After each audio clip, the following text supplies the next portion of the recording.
APMC ಹಗರಣ 47.16 ಕೋಟಿಯ ಹಗರಣ ನಡೆದಿತ್ತು.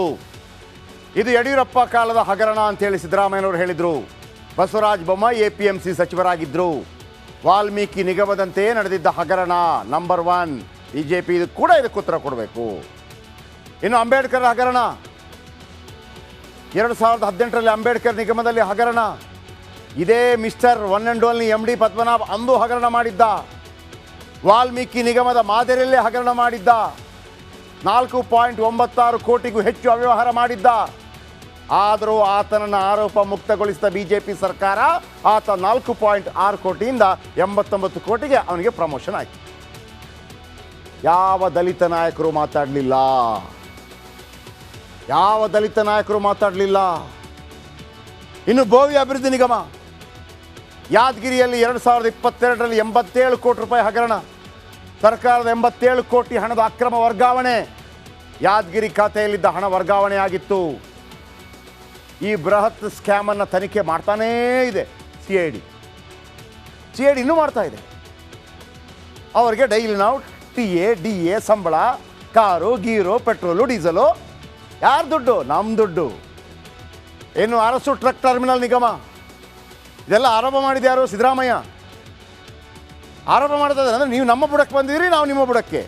ನಾನು ನಿನಗಿದ್ದರೆ ನೀನು ನನಗೆ ಅಂತ ಒಂದು ಹಾಡಿದೆಯಲ್ಲ, ಹಾಗೆ ನಮ್ಮ ವಿಚಾರಕ್ಕೆ ಬರಬೇಡ, ನಿನ್ನ ವಿಚಾರ ಹಿಂಗಿದೆ. ನೀವು ಮುಖ್ಯಮಂತ್ರಿಗಳೇ ಯಾಕೆ ತನಿಖೆ ಮಾಡಿಸ್ತಾ ಇಲ್ಲ ಇದನ್ನು? ಆಮೇಲೆ BJP ಅವರೇ, ಚಂದ್ರಶೇಖರಯ್ಯ ಆತ್ಮಹತ್ಯೆ ಮಾಡ್ಕೊಳ್ಳೋದೇ ಇದ್ದರೆ ನಿಮ್ಗೆ ಯಾವುದು ಗೊತ್ತಿಲ್ಲ. ಇವತ್ತೇನು ಹಾಡಾಡ್ತಾ ಇದ್ದೀರಿ ಅದೇ ತೋರಿಸ್ತೀನಿ ಏನು ಮಾಡಿದಿರಿ ನೀವು ಅಂತೇಳಿ. 2021, 22, 23 ಸಾಲಿನಲ್ಲಿ ಬೃಹತ್ ಹಗರಣ. ಇನ್ನು ಅಕ್ರಮ ಹಣ ವರ್ಗಾವಣೆಯಿಂದ 17 ಕೋಟಿ ನಷ್ಟ. ನಿಗಮದ ಮಾಜಿ ಅಧ್ಯಕ್ಷ ವೀರಯ್ಯ ಖಾತೆಗೆ 3 ಕೋಟಿ.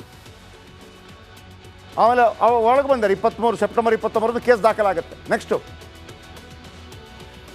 ಪೊಲೀಸ್ ಇಲಾಖೆಯಿಂದ CIDಗೆ ವರ್ಗಾವಣೆ ಆಗುತ್ತೆ. ಅದು ಇನ್ನು ಗಂಗಾ ಕಲ್ಯಾಣ ಯೋಜನೆ ಮೊನ್ನೆ ನಡೀತು. ಗಂಗಾ ಕಲ್ಯಾಣ ಯೋಜನೆ ಯಾರಿಗೆ? ಗಂಗಾ ಕಲ್ಯಾಣ ಯೋಜನೆ ದುಡ್ಡು ಅಂಬೇಡ್ಕರ್, ಬೋವಿ, ಆದಿಜಾಂಬವ ಮುಂತಾದ ನಿಗಮ. ಯಾರೆಲ್ಲ ಎಲ್ಲರೂ ಇರೋದು? ಪರಿಶಿಷ್ಟ ಜಾತಿ, ಪರಿಶಿಷ್ಟ ವರ್ಗ, ದಲಿತ್. ಯಾರಾದರೂ ಬಂದ್ರಾ? ದಲಿತ್ ಪ್ರಕೋಷ್ಠ, ಪರಿಶಿಷ್ಟ ಜಾತಿ ಪ್ರಕೋಷ್ಠ, ಪರಿಶಿಷ್ಟ ಜಾತಿ ವಿಭಾಗ, ಇಲಾಖೆ. ಕಾಂಗ್ರೆಸ್ ಆಫೀಸ್ ಒಳಗೆ ಹೋಗಿ ಎಲ್ಲ ಅವ್ರಿಗೆ ಚೇಂಬರ್ ಇದೆ. BJP ಆಫೀಸ್ ಒಳಗೆ ಹೋಗಿ ಎಲ್ಲರಿಗೂ ಒಂದೊಂದು ಚೇಂಬರ್ ಇದೆ. ಅವರೊಂದು ಬ್ಯಾಡ್ಜ್ ಹಾಕೊಂಡ್ಬರ್ತಾರೆ, ನಾವು ಇದರ ನಿಗಮದ ಅಧ್ಯಕ್ಷ ಮತ್ತೊಂದು ಅಂತೇಳಿ. ಮಣ್ಣಾಂಗಟ್ಟಿ ಇಷ್ಟು ದುಡ್ಡು ಹೋಯ್ತು. ಮಾತಾಡಿದ್ರೇನ್ರಿ ನೀವು? ನೀವುಗಳೆಲ್ಲ ನಾಯಕರು, ನಿಮ್ಮನ್ನು ನಂಬಿರೋ ಸಮುದಾಯ. ಸರಿ ಹೋಯ್ತು. 430 ಕೋಟಿಗೂ ಹೆಚ್ಚು ಮೊತ್ತದ ಹಗರಣ ನಡೆದಿತ್ತು. ಇನ್ನು ಪ್ರವಾಸೋದ್ಯಮ ಇಲಾಖೆ 21-22ರಲ್ಲಿ ಪ್ರವಾಸೋದ್ಯಮ ಇಲಾಖೆಯಲ್ಲಿ ಹಗರಣ ನಡೆಯುತ್ತೆ. ಅಂದು ಪ್ರವಾಸೋದ್ಯಮ ಸಚಿವರಾಗಿದ್ದರು CP ಯೋಗೇಶ್ವರ್. ಈಗ ಅಣ್ಣ ಮತ್ತೆ ನಿಲ್ತಾ ಇದ್ದಾರೆ. ಎಲ್ಲಿ? BJPಯಿಂದ. ಎಲ್ಲಿ? ಚನ್ನಪಟ್ಟಣದಲ್ಲಿ. ಮತ್ತೆ ಗೆದ್ದು ಬಂದು ನೆಕ್ಸ್ಟ್ ಪ್ರವಾಸೋದ್ಯಮ ಇಲಾಖೆಯಲ್ಲಿ 47 ಕೋಟಿ ಹಗರಣ ಆಗಿತ್ತು. ಮೊನ್ನೆ ನಡೆದಿತ್ತು ಕಿಯೋನಿಕ್ಸ್ ಹಗರಣ. 19ರಿಂದ 23ರ ಅವಧಿಯಲ್ಲಿ ಬೃಹತ್ ಹಗರಣ. Computer, laptop, UPS, CCTV camera, smart ತರಗತಿ ಉಪಕರಣ, ಟೇಬಲ್ ಸೇರಿದಂತೆ ಎಲ್ಲ ಸಾಮಗ್ರಿಗಳ ಖರೀದಿ ಪೂರೈಕೆಯಲ್ಲಿ ಅವ್ಯವಹಾರ. 500 ಕೋಟಿ ಮೊತ್ತದ ಹಗರಣ. ಕಾಂಗ್ರೆಸ್ಸು ಮಾತಾಡಲಿಲ್ಲ, BJP ಮಾತಾಡಲಿಲ್ಲ. ನಾನು ನಿನಗಿದ್ದರೆ ನೀ ನನಗೆ. ಹಗರಣದಲ್ಲಿ ಅಶ್ವಥ್ ನಾರಾಯಣ ಹೆಸರು ಕೇಳಿ ಬಂದಿತ್ತು. ಇದೇ ಅಶ್ವಥ್ ನಾರಾಯಣ್ ವೀರಾವೇಶದಿಂದ CM ವಿರುದ್ಧ ಹಾರಾಡಿದ್ರಲ್ಲ, ತಾನು ಕೂಡ ಆರೋಪ. ಕೋವಿಡ್ ಹಗರಣ 19-20 K. ಸುಧಾಕರ್ ಕಾಲದಲ್ಲಿ ನಡೆದ ಹಗರಣ. 40,000 ಕೋಟಿಗೂ ಹೆಚ್ಚು ಹಗರಣ. ಅವರಿಗೆ ವಾಪಸ್ ಟಿಕೆಟ್ ಕೊಟ್ಟು ಅವರನ್ನು ಗೆಲ್ಲಿಸಿ ಮತ್ತೆ ಜೈ ಜಿಂದಾಬಾದ್ ಹೇಳ್ತಾ ಇದ್ದಾರೆ. ಆ್ಯಂಡ್ 40% ಹಗರಣ 19-20ರ ಮಧ್ಯೆ BJP ಸರ್ಕಾರದಲ್ಲಿ ನಡೆದ ಹಗರಣ. 2,000 ಕೋಟಿಗೂ ಅಧಿಕ ಹಗರಣ. PSI ಮತ್ತು ಇತರ ನೇಮಕಾತಿ ಹಗರಣ 106 ಕೋಟಿ ಹಗರಣ ಅದು. ಆನಂತರ ಪರಶುರಾಮ್ ಥೀಮ್ ಪಾರ್ಕ್ 2022-23ರಲ್ಲಿ ಪರಶುರಾಮ್ ಥೀಮ್ ಪಾರ್ಕ್ ನಿರ್ಮಾಣ 11 ಕೋಟಿ ಹಗರಣ. ಸುನಿಲ್ ಕುಮಾರ್ ಕೊರಳಿಗೆ ಅಫಿಡವಿಟಲ್ಲಿ ಎಷ್ಟೋ 1 kg 2 kg ಏನೋ ಚಿನ್ನ ಇದೆ ಅಂತ ಬರ್ಕೊಂಡಿದ್ರು.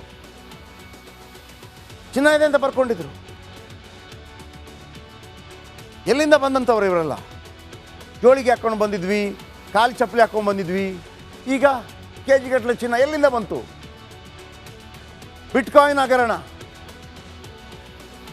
21-23 ಹಗರಣ. ಸಾವಿರಾರು ಕೋಟಿ ಹಗರಣ, ಲೆಕ್ಕನೇ ಸಿಗ್ತಾ ಇಲ್ಲ. ಇನ್ನು ಯಡಿಯೂರಪ್ಪ ಅಕ್ರಮ ಆಸ್ತಿ 750 ಕೋಟಿಗೂ ಹೆಚ್ಚು ಹಗರಣ. ಇದು BSY ವಿಜಯೇಂದ್ರ ಕುಟುಂಬದ ಆದಾಯ ಮೀರಿದ ಆಸ್ತಿ ಕೇಸ್ ಈಗಲೂ ಇದೆ ಅದು. ಆಮೇಲೆ ಇನ್ನೊಂದು ಹಗರಣ 14ನೇ ಹಗರಣ, ಈಶ್ವರಪ್ಪ ಕೊಟ್ಟ ದೂರು, ಯಡಿಯೂರಪ್ಪ ವಿರುದ್ಧ ಈಶ್ವರಪ್ಪ ಕೊಟ್ಟ ದೂರು. ರಾಜ್ಯಪಾಲರಿಗೆ ಗ್ರಾಮೀಣಾಭಿವೃದ್ಧಿ ಸಚಿವರಾಗಿದ್ದ ಈಶ್ವರಪ್ಪ ದೂರು ಕೊಡ್ತಾರೆ. ಇನ್ನು 15 ಅಬಕಾರಿ ಹಗರಣ, ಬಿಜೆಪಿ ಸರ್ಕಾರದ ಅಬಕಾರಿ ಸಚಿವರ ಹಗರಣ, 106 ಕೋಟಿ ಹಗರಣದ ವಿರುದ್ಧ ರಾಜ್ಯಪಾಲರಿಗೆ ಪತ್ರ ಬರೆಯಲಾಗಿತ್ತು. ಇನ್ನು KKRDB ಹಗರಣ 19-20ರಿಂದ ಏಪ್ರಿಲ್ 23 ಅವಧಿಯಲ್ಲಿ ಹಗರಣ, 200 ಕೋಟಿಗೂ ಹೆಚ್ಚು ಮೊತ್ತದ ಹಗರಣ. ಇನ್ನು ಮುನ್ರತ್ನ ದತ್ತಾತ್ರೇಯ ಪಾಟೀಲ್ ರೇವೂರಿಗೆ ಸಂಕಷ್ಟ ಇತ್ತು ಇದರಲ್ಲಿ. ಇನ್ನು ಕಂದಾಯ ಇಲಾಖೆ 17, 19, 20, 23 ಹಗರಣ. ಆರ್ ಅಶೋಕ್ ಮೇಲಿನ ಕೇಸ್ ಸುಪ್ರೀಂ ಕೋರ್ಟ್ನಲ್ಲಿದೆ. ಇನ್ನು ಕೃಷಿ ಇಲಾಖೆ 18, ಕೃಷಿ ಇಲಾಖೆಯಲ್ಲಿ 21, 23ರಲ್ಲಿ ಹಗರಣ. ಕೃಷಿ ಇಲಾಖೆ ನೌಕರರಿಂದ ಲಂಚ ವಸೂಲಿ ಆರೋಪ, ರಾಜ್ಯಪಾಲರಿಗೆ ಪತ್ರ ಬರೆದಿದ್ದ ಕೃಷಿ ಸಚಿವ BC ಪಾಟೀಲ್. ಮೊಟ್ಟೆ ಹಗರಣ 19, 21 ನಡೆದಿದ್ದ ಹಗರಣ. ಶಶಿಕಲಾ ಜೊಲ್ಲೆ, ಪರಣ್ಣ ಮನವಳ್ಳಿ ಕೂಡ ಭಾಗಿಯಾಗಿದ್ದರು ಅಂತ ಆರೋಪ. ಇನ್ನು KIADB ಹಗರಣ 8ರಿಂದ 13ರಲ್ಲಿ ನಡೆದಿದ್ದ ಬೃಹತ್ ಹಗರಣ. ಕಟ್ಟಾ ಸುಬ್ರಹ್ಮಣ್ಯ ನಾಯ್ಡು ನಿರಾಣಿ ಮೇಲೆ ಆರೋಪ. ಇನ್ನು BSY ಜೈಲು ಸೇರಿದ್ರು. ಇದೆಲ್ಲ ಆರೋಪ ಮಾಡಿದ್ದು ಸಿದ್ದರಾಮಯ್ಯ. ಗಣಿ, BDA, KIADB ಡಿನೋಟಿಫಿಕೇಷನ್ ಹಗರಣ. ಈ BSY ಸೇರಿದಂತೆ ಹಲವು ಸಚಿವರು ಜೈಲಿಗೆ ಹೋಗಿದ್ದಾರೆ ಗಣಿ ಹಗರಣದಲ್ಲಿ. ಆ ಗಣಿ ಹಗರಣದಲ್ಲಿ ಇದೇ ನಾಗೇಂದ್ರ ಕೂಡ ಇದ್ದರು. ಬೆಲಕೇರಿ ಅದಿರು ಪ್ರಕರಣದಲ್ಲಿ ಒಳಗೋಗಿದ್ರು. ಇದೇ ಸಿದ್ದರಾಮಯ್ಯನವರು ಪಕ್ಕದಲ್ಲಿ ಕೂರಿಸ್ಕೊಂಡು ರನ್ನ, ಚಿನ್ನ, ಮುದ್ದು ಅಂತೇಳಿ ಕರ್ಕೊಂಡ್ಬಂದು ಈಗ ಪಾರ್ಟಿಯಲ್ಲಿ ಕೂರಿಸಿ ಈಗ ಮತ್ತೆ ಹಗರಣ. ಇನ್ನು ಬ್ಯಾಂಕ್ ಬೃಹತ್ ಹಗರಣ, ಗುರು ರಾಘವೇಂದ್ರ ಕೋಆಪರೇಟಿವ್ ಬ್ಯಾಂಕಿನ ಹಗರಣ. ಕೋಆಪರೇಟಿವ್ ಬ್ಯಾಂಕ್ ಸಾವಿರಾರು ಕೋಟಿ ಹಗರಣ, 22 ಹಗರಣಗಳನ್ನು ಪಟ್ಟಿ ಮಾಡಿದರು. ಬಡ ಮಕ್ಕಳ ಸ್ಕಾಲರ್ಶಿಪ್ಗೆ 5,000 6,000 ಕೊಡಬೇಕಾಗಿತ್ತು. ಒಂದು ಪಾಪ ಓದ್ಬಿಡ್ತಿತ್ತು, ಏನೋ ಆಗ್ತಿತ್ತು. ಇಲ್ಲ, ಎಣ್ಣೆ ಖರೀದಿ ಎಲೆಕ್ಷನ್ಗೆ ನಾವು DCM ಆಗಬೇಕು. ಯಾರು? ರಾಜಣ್ಣ, ಇದೇ ಸಮುದಾಯಕ್ಕೆ ಸೇರಿದವರು, ST ಸಮುದಾಯ. ನಾನು 2028ರಲ್ಲಿ ಮುಖ್ಯಮಂತ್ರಿ ಅಭ್ಯರ್ಥಿ ಯಾರು? ಸತೀಶ್ ಜಾರಕಿಹೊಳಿ, ಇದೇ ಸಮುದಾಯಕ್ಕೆ ಸೇರಿದವರು. ಕಳೆದ ಬಾರಿ ಉಪಮುಖ್ಯಮಂತ್ರಿ ಆಗ್ತಾರೆ ರಾಮುಲು, ಇದೇ ಸಮುದಾಯಕ್ಕೆ ಸೇರಿದವರು. ಜಗದ್ವಿಖ್ಯಾತ ಲಾಯರ್ ಉಗ್ರಪ್ಪ ಅವರು ಇದೇ ಸಮುದಾಯಕ್ಕೆ ಸೇರಿದವರು. ಸರ್ಕಾರ ಬೀಳಿಸ್ಬಿಡ್ತೀನಿ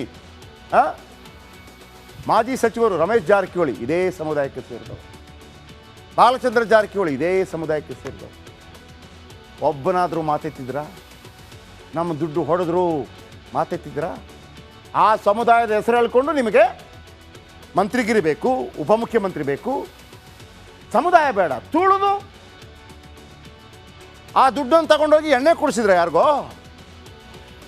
ಹಾಗಂತ BJPಯವರು ಹಿಗ್ಗಬೇಡಿ. ಸಿದ್ದರಾಮಯ್ಯನವರು ತನ್ನ ಬುಡಕ್ಕೆ ಬಂದಾಗ ನಿಮ್ಮ ಬುಡಕ್ಕೂ ಸ್ವಲ್ಪ ಕೊಟ್ಟಿದ್ದಾರೆ, ಕೇಳಿಸ್ಕೊಳ್ಳಿ. ಇವತ್ತು ಪತ್ರಿಕಾಗೋಷ್ಠಿ ಮಾಡಿಬಿಟ್ಟು 22 BJP ಕಾಲದ ಹಗರಣ ಹೇಳಿದರು. ಅದಕ್ಕೆ ಇಬ್ಬರಿಗೂ ಕೇಳ್ತಾ ಇದ್ದೀನಿ, ನಿಮ್ಮಂಥವರ ಕೈಯಲ್ಲಿ ಆಳಿಸ್ಕೋಬೇಕಾಗಿ ಬಂತಲ್ಲ ನಾವು ಅಂತ. ನೋಡಿ, ಇವತ್ತು ಸಿದ್ದರಾಮಯ್ಯ ಪತ್ರಿಕಾಗೋಷ್ಠಿ ಮಾಡಿದರು. ನಾವು ಮಾತ್ರ ಅಲ್ಲ, BJP ನಾವಿಬ್ಬರು ಬಾಯ್ ಅಂತ ಅವ್ರು ಸಮರ್ಥನೆ ಮಾಡಿಕೊಂಡ್ರು. APMC ಹಗರಣ. ರಾಜಕಾರಣಿಗಳು ವಿಧಾನಸೌಧದಲ್ಲಿ ನಿಂತು ಮಾನ ಮರ್ಯಾದೆ ಹರಾಜು ಹಾಕ್ಕೊಳ್ತಾ ಇದ್ದಾರೆ. ಈ ಮಾನ್ಸೂನ್ ಅಧಿವೇಶನ, ಮಳೆಗಾಲದ ಅಧಿವೇಶನ ಯಾವುದರ ಬಗ್ಗೆ ಚರ್ಚೆ ಆಗಬೇಕಾಗಿತ್ತು? ಕರಾವಳಿಯಲ್ಲಿ ಮನೆ ಬೀಳ್ತಾ ಇದೆ, ಹಾವೇರಿಯಲ್ಲಿ ಮನೆ ಬೀಳ್ತಾ ಇದೆ, ಮಳೆ ಜಾಸ್ತಿ ಆಗ್ತಾ ಇದೆ, ಹಳ್ಳ ಕೊಳ್ಳ ತುಂಬಿ ಹರಿತಾ ಇದೆ. ಇದಕ್ಕೆ ಏನು ಪರಿಹಾರ ಕೊಡಬೇಕು? ಮನೆ ಬಿದ್ದವರಿಗೆ ಏನು ಕೊಡ್ತೀರಿ? ಯಾವನಾದರೂ ಹೋದ್ರ ಒಬ್ಬ ಮಂತ್ರಿ? ಅಲ್ಲಿ ಜನ ಸಾಯ್ತಾ ಇದ್ದಾರಲ್ಲ, ಯಾರಾದರೂ ಹೋದ್ರ ನೀವು ಅಲ್ಲಿ ಕೇಳಕ್ಕೆ? ನಿಮ್ಮ ಕರ್ಮಕಾಂಡಗಳನ್ನು ನಾವು ಯಾಕ್ರಿ ಕೇಳಬೇಕು? ಮುಖ್ಯಮಂತ್ರಿಗಳೇ ಆ್ಯಂಡ್ ವಿರೋಧ ಪಕ್ಷಗಳೇ.